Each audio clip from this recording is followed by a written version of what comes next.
Hi guys, хой болохыг болонгийнхаа цоо шахын дугаарт тавтай морил.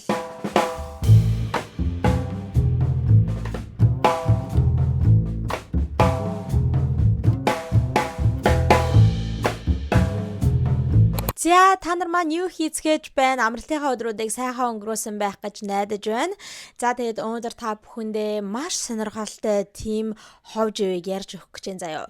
Өнөөдрийн дугаар дээр юу ярих гэж байгаа вэ гэхээр энэ бол ингээд хүмүүсийн нэлээд олон жил ингэж ярьж исэн, яригддаг одоо нэг жоохон conspiracy theory-г хэлчих болох юм уу? Одоо нэг тийм цурхал шиг юм баа. За яг ингээд хүмүүс үнэхээр ингээд батлаадтай ёстой. Яг үнэхээр тийм гэсэн тийм баталгаа, нотлохоо, proof, evidence бол байхгүй. Гэхдээ зүгээр ингээд дам яриа болно гэж яригддаг штэ Монголд те. Ер нь нэг тиймэрхүү гэсэн үг. За бараг л одоо домог болтлоо те. Дам яриа болтлоо ингэж олон жил яригдж байгаа нэг тиймэрхүү ховжив одоо цуурхал conspiracy theory байгаа заяа. Тэгээ би өнөөдөр хоёрыг сонгож авсан байгаа. Нэг нь болохоор Tom Cruise-ийн тухай байгаа. Алдарт жүжигчин миний бас дуртай эрэгтэй жүжигчдийн нэг болох Tom Cruise.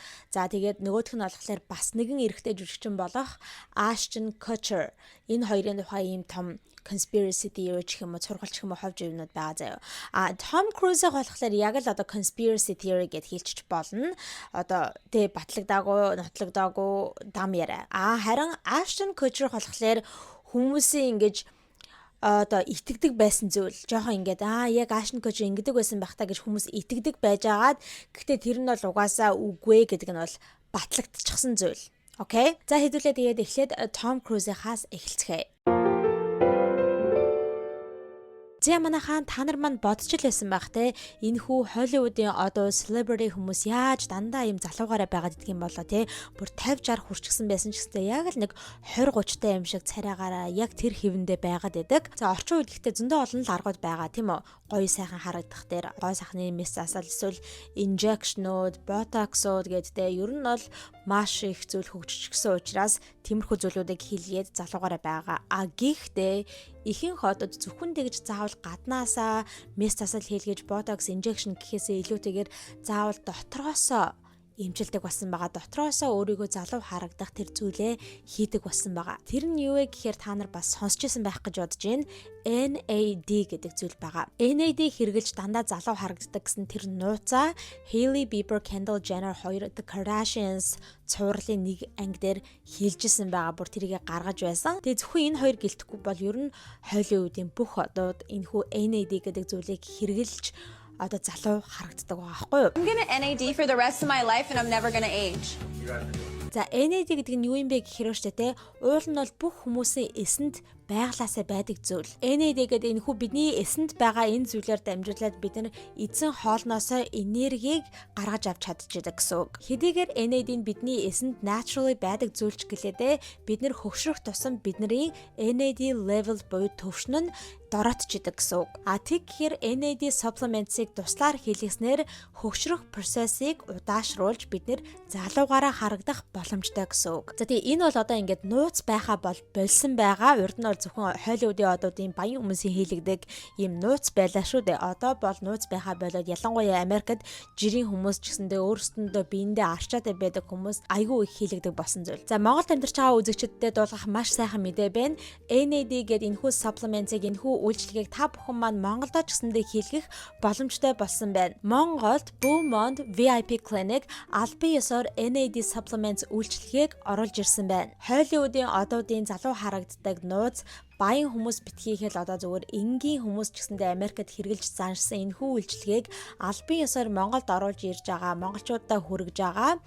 Beaumont эмнэлэгтээ баярлалаа. За тэгэхээр манай монголчууд маань ч гэсэндээ NAD-ийг хэрэгжилж заншаад Холливуудын одууд шиг үргэлж залуугаараа үлдээрээ. За та нар ч гэсэндээ сонсч ирсэн байх гэж бодож чинь ер нь хүмүүст айгүй тийм сонин фаришнууд байдаг. Фариш гэдэг чинь бол нэг тийм жоохон гаж хүсэл, мөрөөдөл, фэнтези гэсэн үг байхгүй юу те.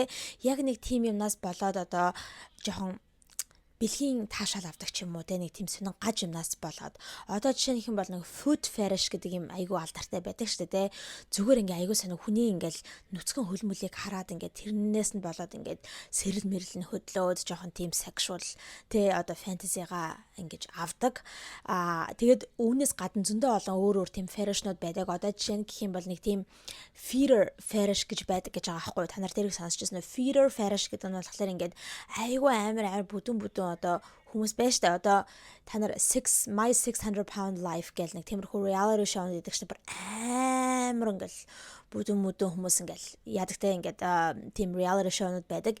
Одоо тиймэрхүү бүдүүн хүмүүстэй ингээд одоо жишээ нь залуучууд албаар үерхэд заяа. Гэхдээ тэр залуучууд нь болохоор бас адилхан тийм бүдүүн ч юм уу те тийм overweight хүмүүс бол биш. Зүгээр ингээд normal average build залуучууд байгаа хгүй. Тэгсэн мөртлөө заавалчгүй өөрснөө албаар тийм бүдүүн overweight хүмүүстэй ингэж үерхдэг. Ягаад вэ гэхээр тэр хүмүүсийгээ тэр одоо overweight эмэгтэйчүүдээ ингэж хооллож дандаа бүр ингээ өөрийг нь бүр тэр эмэгтэйчүүдээ бүр ингээ гидсийг нь бүр ингээ хэцүү байдал болготлон те ёо өстой идэж чадхаа боллоо гэж хүмүүс тэгдэг штэ те бүр тэгтэл нь бүр тултал нь ингэж хооллоод тэндээсээ ингэж тийм sexual одоо satisfaction авдаг. Гих мэдчлэн юм янз бүрийн сонин fetishнууд бол байдаг юм байна лээ. Тэгээд зарим нь бол ингээ хүмүүс ил гаргаад ярьдаг. Зарим нь бол хүмүүс хизээч энэ өөрийнхөө фетишнуудынхаа тухай ярихгүй байгаа шүү дээ. Зүгээр ингээд нуугаад өнгөрөөдөг байгаа. За та нар бодчих магадгүй л дээ. Том Cruise-ийн тухай ярих гэчихэд юугээд гиг үндх ингээд ийм сонин фетиш интерний тухай яриа явчих баа гэд тэ.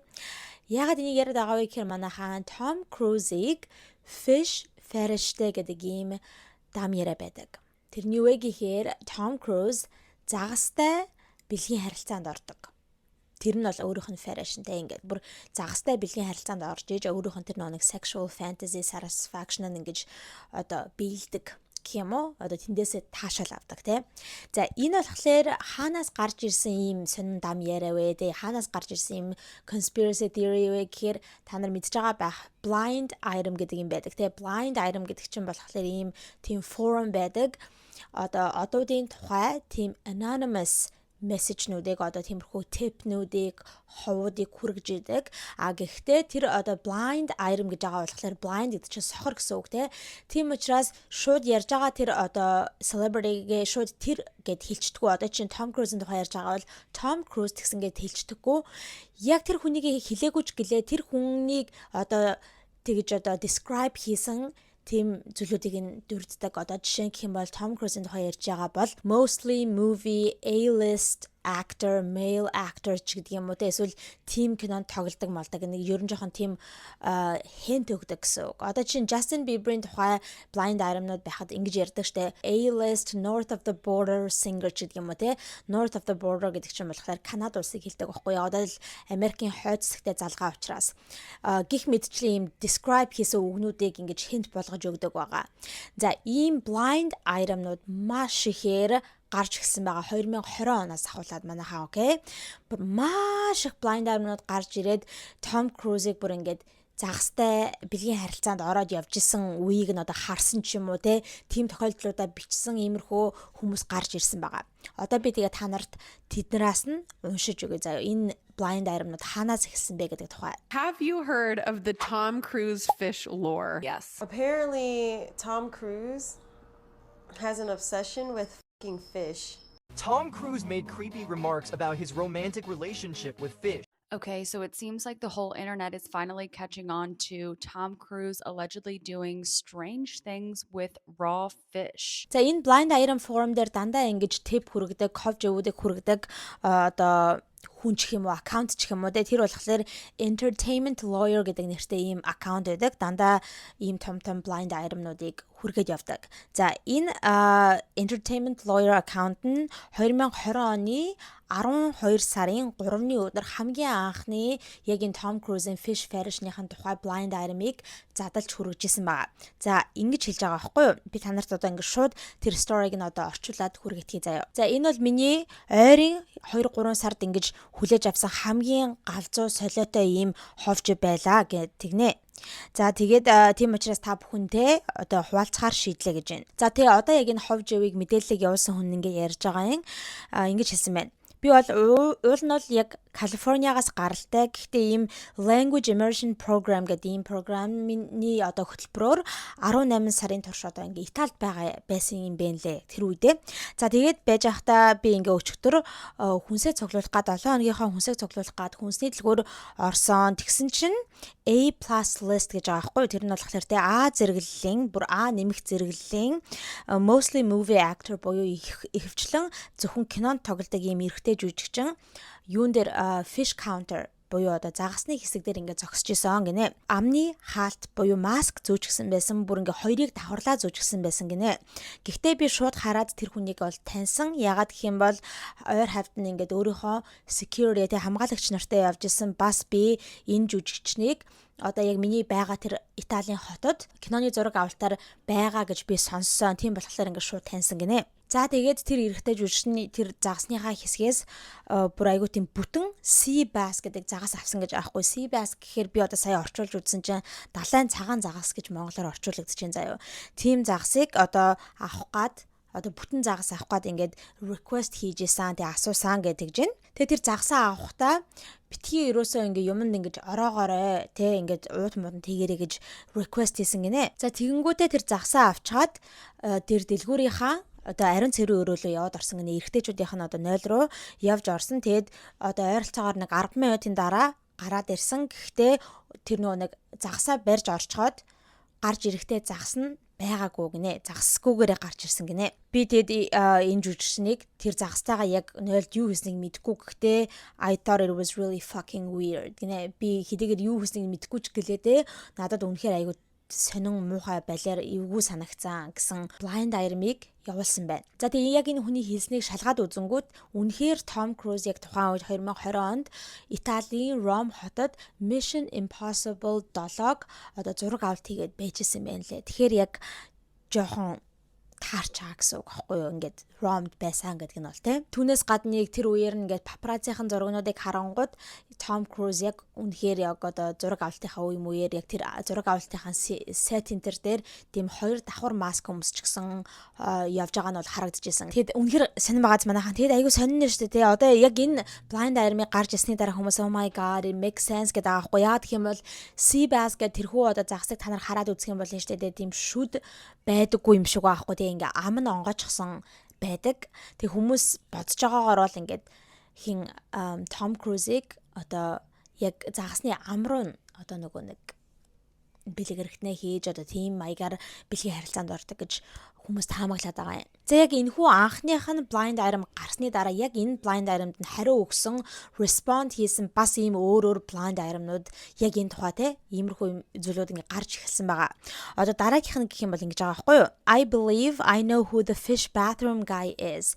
Энэ загсыг одоо ариун цэврийн өрөөрөө авч ордог залууг би бол хин гэдгийг бол баг мэдчихлээ те мэдж байгаа юм шиг байна. Яагаад тэгэхээр би яг энэ А зэрэглэлийн энэ жүжигчнийг яг иймэрхүү төрлийн зүйл хийж байхайг 2016 онд өөрөө харж исэн гэж тэгж байна. За тэр нь болохоор ингээд Лос Анжелест болсон гинэ. Лос Анжелесын нэг супермаркетед яг ийм зүйл тохиолдсон гинэ. За тэгээ энэ жүжигчин ингээд нарны шил зүүжгсэн байсан. Гэхдээ би бол ингээд хараад шууд таньсан. Яагаад гэх юм бол яг тэр signature nose-ноос нь болоод тэгээ өөрийнх нь яг тэр хамарнаас нь болоод би шууд ингээд таньсан гэж байна. Тэгээ түүнээс гадна хажууд нь өөрийнх нь хажууд нь би хамгаалагч нь явж исэн гэж байна. Гэхдээ яг хөө ингээд Лос Анжелест байсан болохоор ямар одоо тий олонний танил хүн байж болох байсан байх л та ингээд өөрийнхөө хамгаалагчтай явж байгаа. Гэхдээ шууд таньсан зүйл нь болохоор яг л тэр хамар нь байсан гэдгийг бол ингээд хэлж байна. За тэгээ энэ хүн яг тэр хүнсний дэлгүүрээс нэг дугаар авдаг газраас нь одоо дугаараа авчгаад ингээд очрлаад хүлээгээд дэвжсэн байна л та. Тэгээд яг одоо fish counter дээр нь болохоор нөгөө нэг жүжигчин байсан гэнэ. Тэгэхээр одоо Том Круз гэх юм уу те Том Круз ингээд байжсэн. Тэгээд гэтээ айгүй удаадсан гинэ. Тэр Том Круз юм авахтаа бүр ингээд айгүй удаадсан гинэ. Тэгээд удаадсан шалтгаан гэх юм бол бүр ингээд тэр загас болгоно ингээд амар examine хийгээл те бүр айгүй их ингээд хараад шалгаж иж ингээд арай гэж нэг одоо загас авсан гинэ. За тэгээд бөөм болж иж арай гэж нэг загасыг сонгож авсан. Тэгчээд бас яг тэр нөгөө нэг худалдагчтай битгий ингээд загсаа юмд ороогоороо зүгээр ингээд уут муудан тийхгүйгээр зүгээр өгчхөө гэж хэлсэн гэж тэгжсэн. За тэгээ тэр жүжигчин одоо худалдагчид тэгээ битгий ингээд загсаа боогоороо гэж хэлсэн болохоор яг тэр хэлсэн үг нь одоо энэ залууг одоо энэ хүнийг тэ ингээд Том Крузыг дагахад хүргэсэн гинэ. Ягаад гэх юм бол энэ Том Круз ингээд энэ хавьд тэ одоо янз бүрийн тийм зураг авалтанд ороод кино миноны зураг авалтанд ороо явж байгаа юм шиг. Тэгээд яг загас тэ киноныхын зураг авалтанд нь яг загас магас хэрэг болсон болоод ингээд авж байгаа юм шиг байна гэж бодоод ингээд Том Крузыг дагах юм бол ингээд юм уу тэ одоо зураг авалтын фильмнийхэн сет мэдийг олоод харчиж магадгүй гэж бодоод ингээд Том Крузыг дагаж явахаар шийдсэн гинэ. За тэгээд ингээд Том Крузыг дагаж явсан чинь Том Круз бас л яг өмнөх сторитой адилхандаа ингээд ариун цэвэр рүү яваад орсон. Тэгэнгүүтээ яг нөө загсаа авч орсон гэж байгаа байхгүй. Тэгээ ингээд хаалгыг хаагдахаас өмнө ингээд холоос харж амжсан. Тэгээд ямар ч угаасаа тэр 0 дотор нь film crew ч юм уу тийм зураг авалт хийгсэж байгаа юм шиг тийм одоо сет энэ дэр байхгүй байсан. Тэгээд ингээд ойлгосон гинэ. Ямар ч зураг авалт маавал байхгүй маань гэдгийг ойлгож авсан гэж тэгж байгаа. Тэгээд нэг 5 минутын дараа Том Круз буцаад одоо энэ ариун цэвэр рүүээс гараад ирсэн. Тэгсэн чинь дахиад л нөгөө загас нь байхгүй байсан. Өөрөө зүгээр ингээд гараад ирсэн гэж тэгж байгаа байхгүй.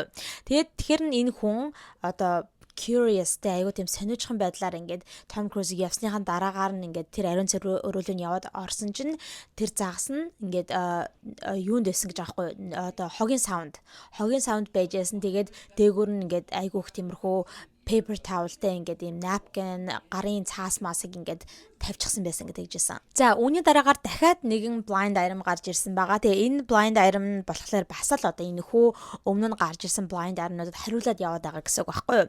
За энэ blind item болохоор одоо ийм хятад хүнээс иржээ. Америкт амьдардаг хятад хүнээс энэ хүү тип нэрсэн байна. Америкт амьдраад 5 жил болж ин гэхдээ яг originally болохоор Бээжингээс ирсэн ийм хятад хүн гинэ. Тэгээ таны бичсэн энэ хүү fish fetish-тэй жүжигчний тухай энэ blind item-нуудыг би одоо уншаад тэгээд өөртөө бас ингээд тохиолдсон харсан зүйлээ бичгээр шийдлээ.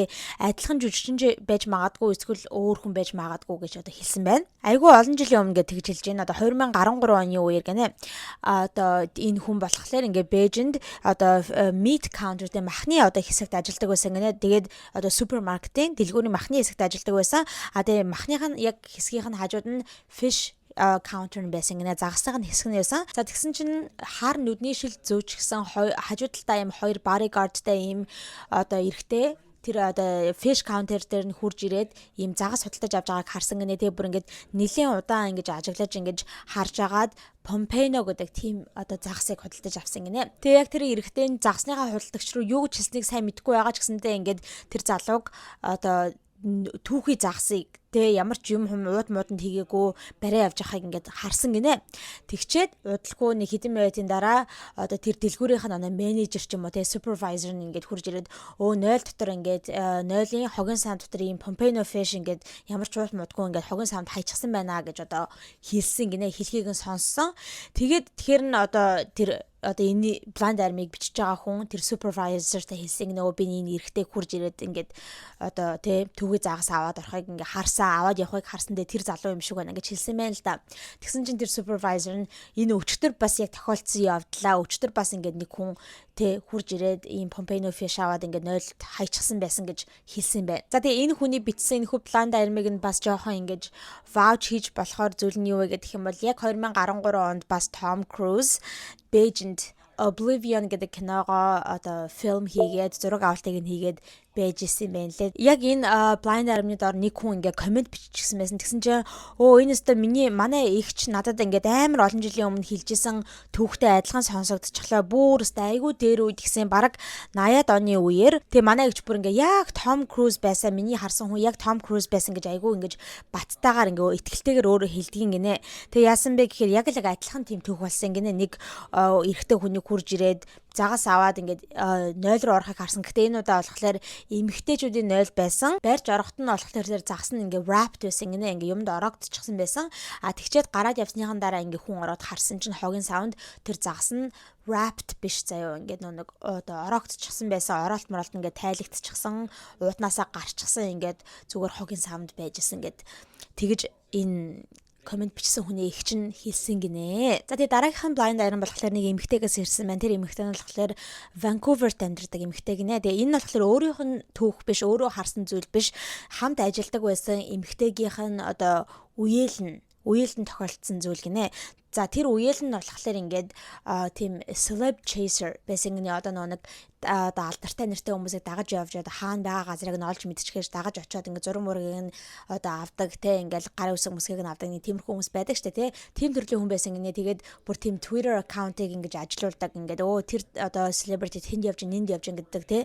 Тим мэдээллийг хүмүүс түргэдэг тиймэрхүү одоо celeb chaser хүн байсан гинэ. За тэгсэн чинь тэр үеэл нь яг 2015 оны үеэр яг энэ A+ жүжигчин эрэгтэй жүжигчин яг Vancouver Convention Center гэдэг яг тэр газар тэр төвд ингээд зураг авалт хийж гинэ гэдэг мэдээлэл энэ хүнд очсон гинэ. За тэгээд энэ эмэгтэй тэр мэдээллийг сонсчоод гяс ингээд өөрөө айгүй ойрхон амьдардаг байсан болохоор ингээд машина бариад яваад яг тэр зураг авалтын газар нь яваад очсон чинь яг зураг авалтанд дуусчихсан. Гэхдээ яг тэр энэ жүжигчнийг машин руугаа ороод ингээд явах гэж байгааг нь харсан гинэ. Тэнгүүд нь дагаж явахаар шийдээд яг машиныхаа араас нь ингээд дагаад явсан гинэ. За тэгээд тэр машиныг дагаад явсан чинь тэр машин AGA гэдэг одоо нэг тийм супермаркет юм шиг байна л да. Супермаркетын ингээд өмнө ингээд зогссон гэж тэгж байна. За тэгээд тэр машин зогсонгуудаа жолооч нь гараад ганцаараа машин руугаа одоо дэлгүүр рүү явж орсон гинэ. Тэгээд тэр машинд нь болохоор тэр жүжигч нь бас нэг хажууд нь бас нэг өөр хүн одоо судал дээр ингээд сууж исэн гэж тэгж байна. За тэгээд тэр жүжигч нь хүлээж авах зураа айгуу тийм anxious харагдсан гинэ. Машинд айгуу тийм ингээд жоохон сандарсан ч юм уу те ингээд нэг жоохон bounce хийгээд те ингээд байж байгаа нь харагдсан гэж тэгж байна. За тэгээд удалгүй тэр нөгөө жолооч нь буцаад машин руугаа хөрөөд ирсэн чинь гартаа нэг тийм white paper package те цагаан өнгөтэй юм цаасан ийм ууд шиг юм барьчихсан байсан. Тэгээд машин руугаа бүр орхосоо өмнө тэр одоо ууд шиг юм аа ингээд онгойлгоод одоо задлаад эхэлсэн гинэ. Тэгээ харсан чинь ингээд тийм бүтэн загас байсан гэж тэгж байна. За тэгсэн чинь нөгөө жүжигч нь яг өөрийнхөө талынхаа цонхыг доошлуулад яг нөгөө жолооч нь машин руугаа явж орхосоо өмнө бүр ингээд юугаараа те цонхоор нь ингээд тэр загасыгаа өгсөн гинэ тэр жүжигчэнд нь. За тэгээд яг дараад нь юу болсныг бол мэдгүй яагаад гэвэл тэгээд жолооч нь одоо машиндаа суугаад тэгээд яваад өгсөн гэж байгаа байхгүй юу. Тэгээд ямар ч гэсэн ийм зүйл болсон гэж би тэр одоо хамт ажилладаг байсан хүнээсээ сонссон гэж тэгж ярьж байна. За дараагийнх нь blind item болохоор кинонд тоглодог нэг тийм экстра хүмүүс байдаг шүү дээ. Ингээ зүгээр нэг туслахын одоо зүгээр нэг олон нийтийн scene минь ордог те. Тим экстра хүнээс ирсэн blind item байна. Ингэж хэлж байна. Энэ бол миний хамгийн анхны удаа ингэж extra болж орж исэн дүр байсан. Тэгээд хүмүүс надад болохоор айгүй тийм одоо азтай байна гэж хэлсэн. Яагаад гэвэл би хэдийгээр extra байсан ч гэсэндээ энэ том жүжигчтэй айгүй ойролцоо ингэж ойрхоноос ингэж scene хамтдаа ингэж зураг авалтанд орж исэн. Тэгээд би энэ Аз зэрэглэлийн жүжигчнийг одоо хамт зураг авалтан дээр ингээ айгүй ойрхоноос харсан.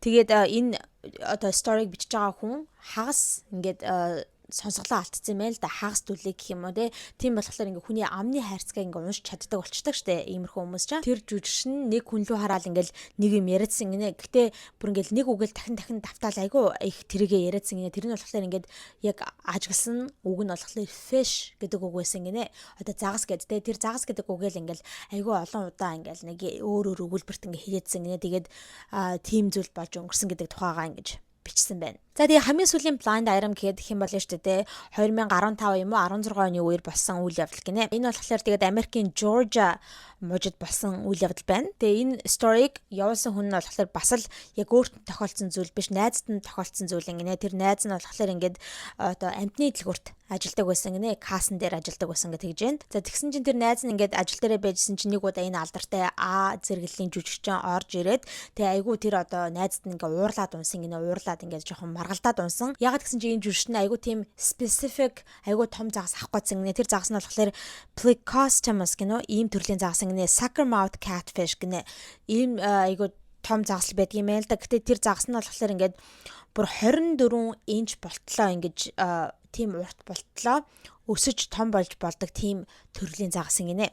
Тэгэнгүүт яг энэ одоо жүжигчин яг тийм хамгийн томыг нь авмаар ан гэдсэн гинэ. Тэгэнгүүт одоо нөгөө нэг тэр касн дээр ажиллаж байгаа найз нь яг өөр тэр дэлгүүртээ байсан хамгийн том гэсэн асуудаа л үзүүлсэн байл та. Тэгсэн чинь одоо нөгөө жүжигчин одоо хангалттай том биш байна тий. Бүр хамгийн томыг нөгөөдөг гэдсэн чинь маад хамгийн том байгаа нь одоо энэ гэдгсэн чинь том биш байна гэд ингээ уурлаадсан гинэ. Тэгээ тэр найз нь үгүй маад тийм томор нь зардггүй маа энэ хажуудлын өөр дэлгүүр ороод ингээд асуугаад үзээ маадла байхгүй гэсэн чинь нөгөө жүжигчин бүр айгүй амар уурлаад бүр ингээд through a tantrum гэнэ бүр ингээд айгүй амар уурж муурлаад тавхицэж мэгцээ тэгээд ингээд ууртаагаар гараа явсан. Тэгээд гарч явахдаа би өстө танахыг одоо шүүхтнэ мөхтнэ гэж гарч одоо хилээд гараад явсан гинэ.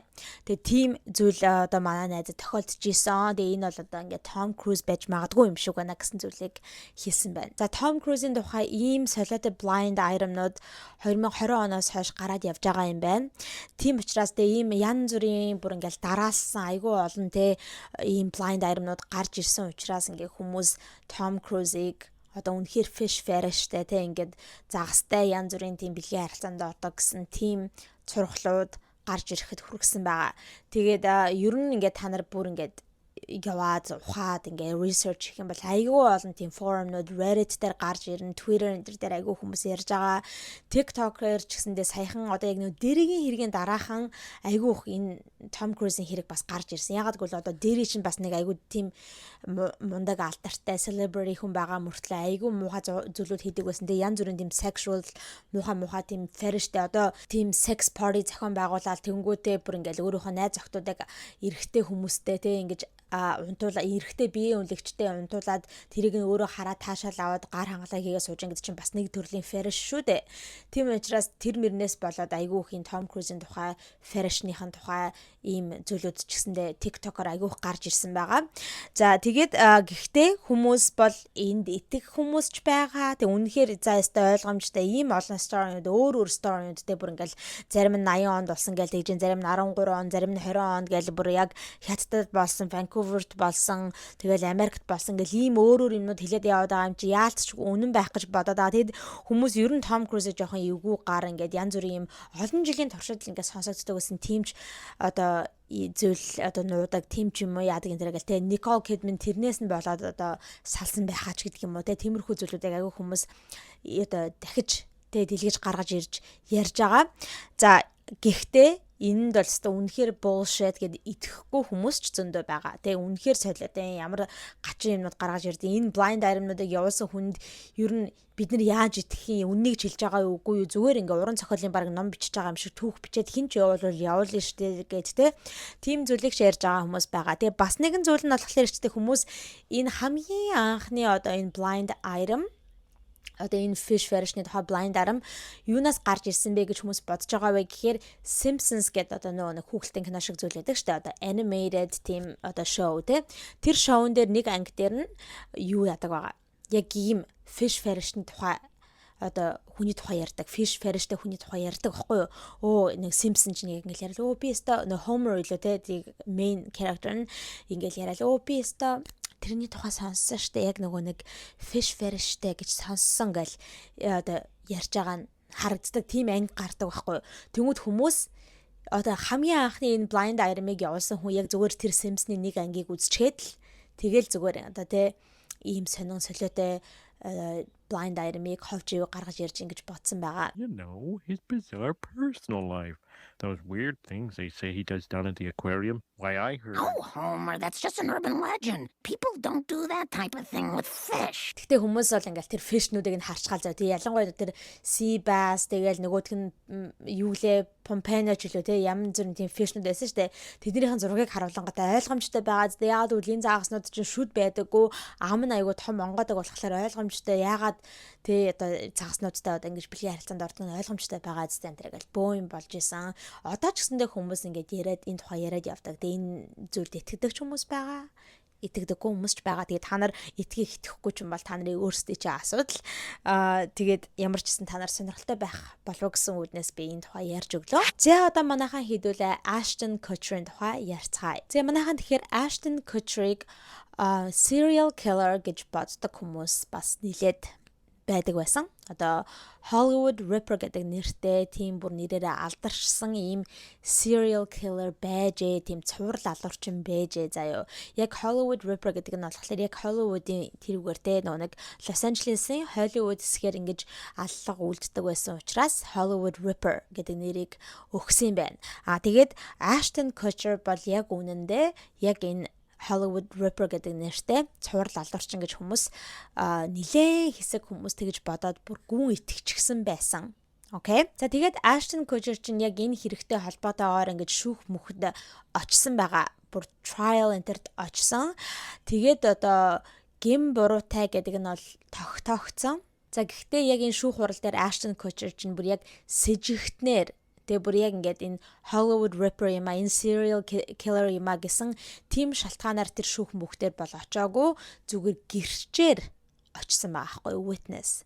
За тэгээд би түрүү хэлсэн штэ ингээд Ashton Kutcher бол ингээд буруутай гэдэг нь тогтоогцсон гэдэг те. А тэр нь болохоор энэ аллагууд дээр буруутай гэж тогтоогдоогүй. Яг нэг аллага болсон газар очичоод тэр аллагын нь бүр яг тэр murder scene-ийг нь харсан мөртлөө одоо би тэрийг хараагүй, би тэр murder scene дээр байгаагүй гэж худлаа ярьсан. Цагдаа нарт худлаа ярьсан гэдэг нь бол тогтоогдсон байгаа. Гэхдээ тэглээгээд хүмүүсийн цагдаа нар бол Ashton Kutcher-ыг яг тэр аллагыг хийсэн байна гэж огтхон ч сэжиглээгүй, зүгээр цагдаа нарт худал мэдүүлэг өгсөн гэдэг нь бол баригдсан, батлагдсан байгаа. Тийм учраас одоо ингээд шүүх хурал дээр очсон байгаа, trial enter дээр одоо witness болж очсон байгаа. За энэ ямар хэрэг вэ гэхээр бас нэлээд дээр үед болсон хэрэг. Заяа манайха 2001 онд болсон хэрэг байгаа.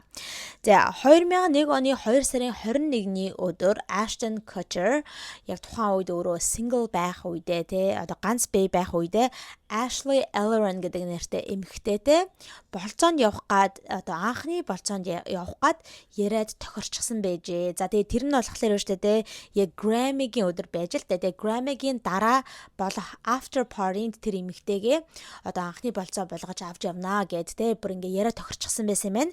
За тэгээд Ashton одоо Ashley-гийн гэрлөө очиж тэр эмэгтэйгийнхаа гэрлөө очиж одоо pick up хийгээд тэр эмэгтэйгээ очиж аваад тэгээд хамтдаа тэр party руу явах байсан юм байна л да. Гэхдээ Ashton тэр эмэгтэйгийнхаа гэрлөө явж байх үедээ ингээ хоцроод очсон юм байна. Нилээ ингээд одоо саатаад хоцроод очижээ. Тэгээд ингээд гэрт нь очоо хаалгааг нь зохиолуулаад тэгсэн чинь ерөөсөө хаалгаа тайлахгүй байсан гинэ. Тэгэл дахиад нилээ цохиж жогоод тэг ерөөсөө тайлахгүй байхаар нь ингээд яг гэрийнх нь те хаусных нь байшингийнх нь одоо уртлынх нь одоо хаалганых нь хажуудлын ингээд цонхоор ингээд харсан юм байна л да. Харсан чинь ингээд юун дээр нь одоо хевсэн дээр нь те баахан ингээд улаан вино асгарчихсан байсан гинэ. Тэгэхээр нь ингээл дахиад ингээд нилээн тайлаад одоо тогшоодсэн чи тайлахгүй болохоор за би нилээн хоцорчихсан байсан болохоор ингээ уурлаад яваад өгсөн юм байна л да. Зүгээр гараад явчихсан юм байна. Тэгээд угаасаа намайг одоо тэ надад ууралчихсан юм байна гэж бодоод тэгээд яваад өгсөн гинэ. За тэгсэн чинь маргааш өглөө нь тэр эмэгтэйтэй хамт амьдардаг байсан тэр Ashley гэдэг эмэгтэйгийн roommate нь гэртээ маргааш өглөө нь яваад очисон чинь нөгөө эмэгтэй нь Ashley гэртээ одоо олон удаа хутгалуулчихсан байдалтайгаар нас урчихсан байсныг нь олж мэдсэн байгаа. За тэгээ цагдаадуудад бөө юм болж байгаа байхгүй юу? За тэгээ цагдаа нар тэр нэг murder scene дээр нэрээд одоо investigation-аа явуулаад бөө юм болоод тэгээд Ashton Kutcher-ыг дуудаж айгүй олон удаа тийм одоо investigation хийж одоо тэгээ interrogation хийж одоо байцаалт авсан юм байна лээ заяа. Тэгээ тэр байцаалт хийх болсон үе болгонд ингээд Ashton Kutcher тэгээ би ерөөсөө нас барьчихсан байсан юм мдээгүй, өгчихсэн байсан юм мдээгүй би ингээд очисон чинь хаалгаа тайлахгүй байсан зүгээр би яг ингээд цонхоор нь харсан чи яг тэр одоо тэ хэсэгт нь ингээд газар дээр нь улаан вино асгацсан байсан. Тэгэл би тэгээ улаан вино л гэж бодоо тэгээ юурсөө юм бодоогүй. Тэгээд яваад өгсөн. Надад ууралцсан байх гэж бодоо тэгээ би яваад өгсөн. Тэгээ би өөрөө ганцаараа Grammy-гийнхаа after party лөө тэ очсон гэж хэлсэн байна лээ. А гэхдээ цагдаа нар бол ерөөсөө тэрэнд итгэхгүй байсан. Ерөөсөө Ashton хэлсэн үгэнд нь бол итгэхгүй байсан. Яагаад вэ гэхлээр шүү дээ. Одоо энэ Ashton хэлээд байгаагаар цонхноос нь үүднийх нь те яг энэ хаалганых нь хажуудлын цонхноос нь ингээд харангууд яг тэр эмэгтэйгийн алуулчихсан байсан. Тэ яг тэр өрөөнийх нь шалыг одоо хевсийг бол яг тэр цонхноос бол харах боломжгүй. Яагаад гэвэл яг тэр цонхноос ингээд харангууд өөр өрөө байгаа хгүй. Тэр өрөөнд болохоор ямар ч тийм одоо хевс мэвсэн дээр юм асгарцсан ч юм уу цус мус те одоо улаан вино те юмар ч тол бинэ тэр байхгүй. Бүр цаатлынх нь өрөөнд тэр цонхны цаатлынх нь өрөөнд аллага нь болсон цус нь байсан. Тэгэхээр яаж ч бодсон одоо наатлынх нь тэр үүдний цонхноос бол ингээд харах боломжгүй. За тэгээд түүнээс гадна угаасаа тэр murder scene-ийнх нь яг одоо очиод ингээд шалгалт хийнгүүд Ashton-ы одоо мөр тэгээ одоо гутлынх нь мөр энэ тэр гарных нь одоо хэмээн ингэж олцсон байгаа аахгүй дотор талд байшингийн дотор талд гадна талд биш. Тэгэхээр угаасаа хүмүүс одоо цагдаа нар бол аль үржинэ одоо Ashton Kutcher-ыг зөвхөн ингээд хаалганыг нь тошоод явах биш, дотгошоо орсон гэдгийг бол мэдчихсэн. Тэр байшин руу явж орсон. Бүр ингээд тэр өрөөлөө тэр алга болсон өрөөлөө алхаад очсон гэдгийг бол мэдчихсэн. Баттай бүр мөрөн, хэн, гарны хурууны хээ энэ дэргээ бүгд бол ингээд баригдчихсан байсан. Гэхдээ зүгээр Аштныг үннээ хэлээсэ гэсэн үднээс ингээд 2-3 удаа байцаагаад байхад үннээ хэлэхгүй ингээд худлаа яриадсан байгаа байхгүй юу? Би ерөөсөө хараагүй. Гаднаас нь тогшоод явчихсан гэд тэ. За гэхдээ цагдаа нар бол хэдийгээр Аштныг тэр murder scene дээр байсан тэ ингэж алхаж явж орсон гэдгийг бол барьчихсан байсан ч гэлээ хизээч Ashton Kutcher-ыг бол яг үнэхээр хүнийг алсан, тэр эмэгтэйг алсан гэж бол огтхонч бодоогүй. Яагаад гэвэл яг ийм төрлийн аллага урд нь бас ингээд 4 удаа гарчихсан байсан. Айгу ойрхон гарчихсан байсан. Тэгэхээр яг цуврал алуурчин байгаа гэдгийг бол цагдаа нар мэдчихсэн. Яг тэр цуврал алуурчных нь MO-тэй таарч исэн байхгүй. MO буюу бүр яг ингээд нэг цуврал алуурчид чинь яг нэг аргаар ч юм уу те ингэж хүмүүсийг алдаг штэ те. Тэгэхээр яг тэднэртэй ингэж таарж исэн учраас Ashton Kutcher биш бол ингээд өөр хүнийг өөртөөх нь бодож байгаа хүнийг гэдгийг бол мэдсэн. А гэхдээ Ashton Kutcher ингэж худлаа ярьснаас болоод өөрөө тэр яг нөгөө нэг murder scene дээр байгаагүй гэж худлаа ярьсан болохоор цагдаа нар яг тэр нөгөө нэг жинхэнэ алуурчныг очиод баривчлаад авах боломжгүй байсан. Ягаад гэвэл баривчлаад авчихсан ч гэсэндээ яг нөгөө нэг prosecute хийж шүүхтэр авах боломжгүй байсан. Ягаад вэ гэхээр өөр хүн яг тэр аллагын үе дээр очисон гэж хэлэхгүй тэрийг нуугаад байгаа болохоор ингээд the creates a reasonable doubt гэж аахгүй. Яг шүүгчдийн өмнө яваад очиход бол айгүй муугаар харагдаж байгаа аахгүй. Яг л өөр хүн худлаа ярьчихж байгаа болохоор шүүгч нар итгэхэ болчих штэ. Энэ Ashton гэдэг хүн тэгвэл ягаад худлаа яриад байгаа нэ? Ягаад ингээд шууд өөр үннээ хэлээд тэ өвнө апигээд тиймээ би ингээд аллага болчихсон газар очсон байсан дээ. Би ингээд паникнд ороод ингээд хэлээгүй ч гэдэг юм уу те. Тэгээд үннээ хэлчих боломжтой байсан. Гэтэл худлаа яриад байгаа нь баг Ashton Kutcher ингэж одоо ялтай юм шиг, буруутай юм шиг харагдуулж байгаа штэ. Тэнгүүд өөр хүнийг авчираад үгүй энэ хүн ингээ алуурч ингээ тэнгүүд шүүгч нар яг тэр хүнд итгэхэ болчин гэсэн үг байхгүй. Яг тэр хүн яг алуурч нь мөн байсан уу? Хэрвээ тэр хүн алуурч нь байсан бол яагаад энэ Ashton гэдэг залуучин худлаа яриад байгаа вэ гэж одоо тийм reasonable doubt-ыг create хийж байгаа гэсэн одоо тийм шалтгаанаар шууд тэр одоо алуурчныг жинхэнэ алуурчныг нь очиод баривчлаад prosecute хийх боломжгүй байсан. Тэгэхээр одоо энэ Ashton ингэж худлаа ярьснаас болоод энэ хүн мөрөдлөгийн одоо цаг хугацааг investigation-ыг ингээ бүр хойшлуулад удаашруулад байсан. Тийм учраас яг тэр үед нь нөгөө нэг жинхэнэ алуурчин нь одоо баригдаагүй байсан учраас дахиад аллах хийсэн байгаа байхгүй юу. Дахиад 2 удаа аллах хийсэн. Нэг нь болохоор яг нөгөө хүн нөхчихсэн. Нөгөө 2 дахь тохиолдол дээр нь болохоор нөгөө одоо хохирогч нь амьд гарсан юм байна лээ. Тэгээд тэр амьд гарсан эмэгтэй нь ингээд яг тэр цуврал алуурчныгаа яг тэр алуурчныгаа ингээд царайг нь ингээд таниад тэгээд ингээд баривчлахтад хүргэсэн баахгүй. Яг тэр жинхэнэ алуурчин нь баривчлагдахад хүргэсэн юм байна лээ. Тэгэхээр одоо хэрвээ ингээ Ashton Kutcher худлаа яриаггүй байсан бол тэ ингээ цагдаа нар угаасаа ямар шоу хүн бэ гэдгийг нь бол мэдчихсэн учраас тэр алуурчныг нь очиод бариад авчихсан байсан бол тэр 2 хүн дахиж одоо ингэж тэ халуулахгүй эсвэл ингээ хохирогч болохгүй байсан маа гэдгийг бол ингээ хүмүүсээ айгүйх ярьдаг байгаа. Гэхдээ Ashton Kutcher бол энэ одоо хэлсэн зүйлдээ бүр ингээ бат зогсоор л байсан. Би ерөөсөө тийшээ явж ороогүй гэж тэ тэр шүүхийн trial дээр одоо witness-ээр очихдаа хүртэл би ерөөсөө тэгэж хараагүй одоо аллах басныг хараагүй энэ төр гэж гүрээсээр л байсан. За тэгсэн чинь Chrissy Bixler гэдэг нэг эмэгтэй байгаа хгүй. Энэ эмэгтэй бас айгүй учиртай заяа.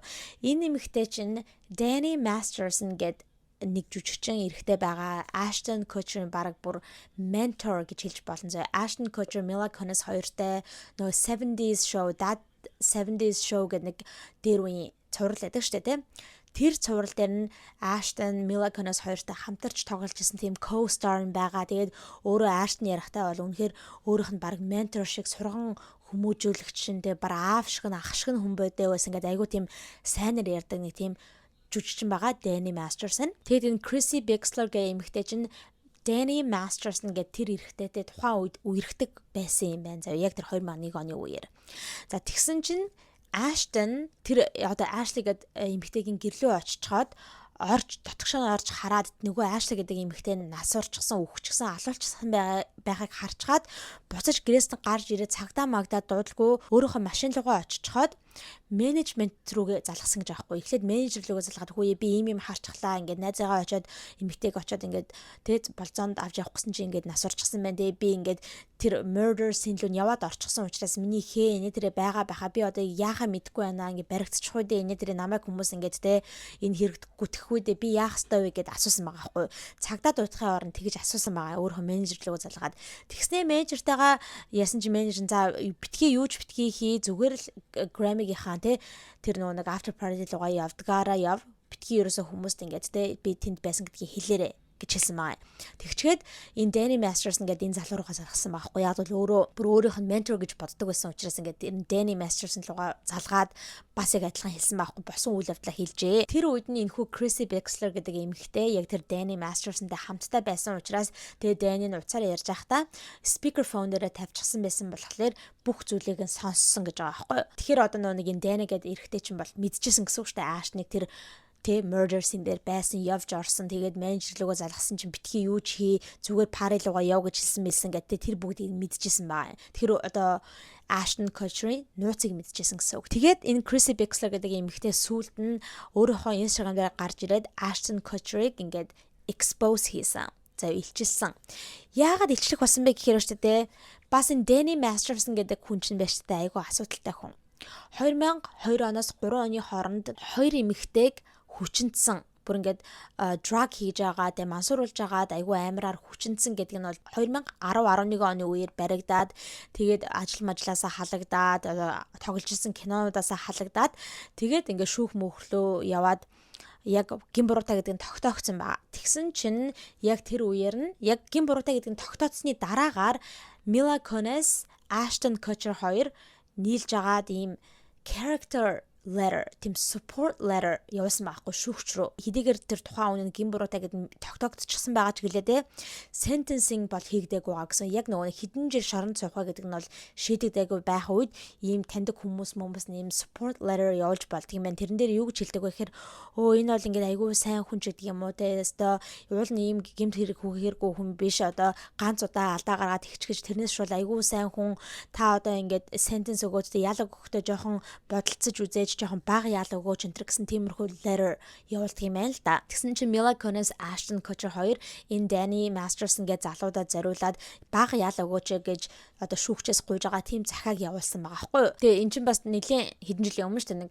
Хэдэн оны үеэр лээ 2021 оны үеэрч болсон явдал ахгүй юу. Тэгчгээд яг тэр нь баригдаад интернетээр бөө юм болоод энэ Ashton Kutcher, Mila Kunis хоёрлоо дайрчсан. Тэг бүр ингээд эмэгтэй үнийг хүчинтсэн ийм найзыгаа ингээ өмөөлж хамгаалаад те ингээд гин буруутай гэдэг мэдж байгаа байж жоохон бага ял өгөөчтэй энэ төргээд гуйгаад байж байгаа ч гэсэн үнэхээр амар буруу зүйлэн тэгсэн мөртлөө та хоёр ингээд те энэ хоёр чинь бас нэг юу тийм against human trafficking заа хүний наймааны эсрэг ингэж тийм сайн одоо charity энэ төр явуулдаг байхгүй тийм одоо non profit байгууллага энэ төрийг ингэж одоо удирдах явуулдаг. Тэгсэн мөртлөө эмэгтэй үнийг одоо ингэж хүчинсэн гэдэг нь тогтоогдчиход байгаа ийм rapist хүнийг өмөөрөөд хамгаалаад явж байгаа чинь бол над хийж байгаа үйлдэлээс чинь бүр зөрчилдөж гинэ гэдэгтэй хүмүүсээс айгүй их тийм backlash авч исэн. Яг энэ үеэр нь Chrissy Bixler гэдэг нэмэгтэй гарч ирээд ингээд Ashton Kutcher-ыг илчилсэн байхгүй юу. Тэгээ юу гэж хэлсэн бэ гэхээр өштэй те. Dear Ashton, I know the secrets your role model keeps for you, ones that would end you. Did you forget I was there? You were on a speakerphone that night you called Danny on February 21st, 2001. I heard everything. I heard the plan. In my opinion, you're just as sick as your mentor. Гэсэн маахгүй.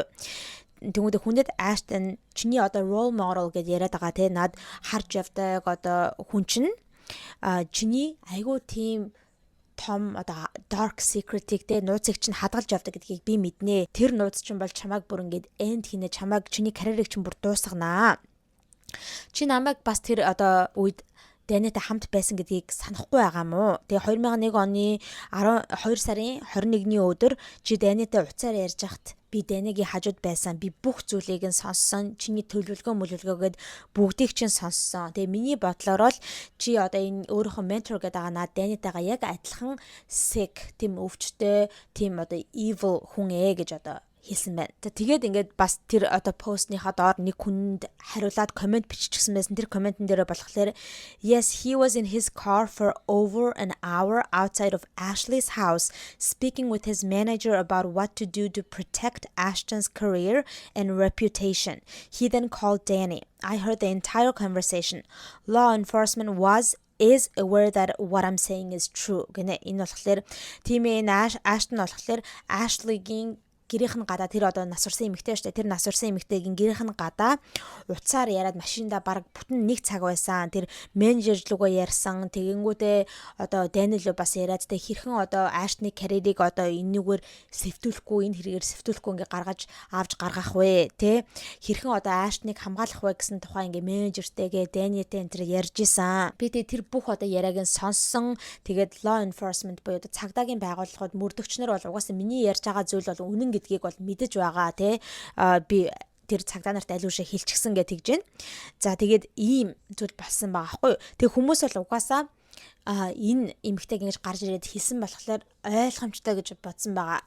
Яагаад одоо энэ Ashton Kutcher, Mila Kunis хоёр ингээд Danny Masterson гэдэг хүндтэй гин буруудаа гэдэг нь тогтоогдчиход байхад бүр ингээд өөртөөхөө нэр хүндийг бодохгүйгээр ингээд тэр хүнийг хамгаалаа тийм захаа явуулсан бэ гэдэг нь бол яагаад гэвэл тэр Danny гэдэг залуу нь Ashton-ы энэ том нууцыг тэ мэдчихсэн учраас тэр одоо Danny өөрийгөө сүрдүүлсэн ч юм уу те ингээд чи хэрвээ ингээд надад зориулсан support letter хийж өгөхгүй бол би одоо чиний нууцыг дийлгэнч гэж хэлсэн юм уу те тийм л юм байсан юм шиг байна. Тийм учраас ингээд ийм захаа явуулаад тэр хүнийг өмгөөлж хамгаалаад суужсэн байгаа байхгүй юу. За ийм зүйл болсон байгаа маа. Тэгээд нэлээд их цаг хугацаанд бол хүмүүс одоо Ashton-ыг зүгээр ингээ худлаа ярьсан гэж бодоагүй зүгээр ингээ худлаа яриад би над одоо аллагын газар дээр очиагүй байсан маа би хараачгүй мараачгүй гэж худлаа ярьсан гэж бодоагүй. Ashton Kutcher-ыг бүр үнэхээр тэр нэг Hollywood Ripper гэдэг serial killer цуврал алуурч юм байна гэдэгт бүр итгэжсэн хүмүүс бүр зөндөө байсан заяа бүр TikTok-оор яриад тэгээд Twitter, Reddit дээр амар олон форумнууд гарч ирэл хүмүүс баахан яриад Ashton Kutcher чинь энэ serial killer юм байж тэгэл бөө юм басан заяа. Гэхдээ яг худлаа ярьсан нь бол үнэн. Тэгэхээр одоо тэрэн тал дээр бол гин буруутай гэсэн үг. Гэхдээ яг цуврал алуурчин мөн үү гэвэл бол биш байгаа юм аа. Тэгэхээр тэр нь бол батлагдсан. Окей. Худлаа ярьсан гэдэг нь батлагдсан. Тэгээд цуврал алуурчин бишээ гэдэг нь бол батлагдсан. Гэтэ хүмүүс цуврал алуурчин гэж боддог байсан. Окей. За тэгээд ямар ч сан өнөр та бүхэндээ ийм сонирхолтой хоёр зүйлийг ярьж өглөө нэг нь Ashton Kutcher-ын тухай нөгөөх нь Tom Cruise-ын тухай. Тэгээд та нарт энэ одоо цувралууд ч гэх юм уу conspiracy theory дам яриа болсон зүйлүүд таалагдсан уу? Хэрв таалагдсан бол лайк дараарай. За ингээд channel дээр subscribe дарж амжаагүй байгаа бол subscribe дараарай. За миний Instagram account right here. Instagram-ыг нь бас дагаарай. За ингээд дараагийнхаа хоболохой булангаараа цоор шиг хэмжлэгтэйгээ уулзалтлаа. Баяртай.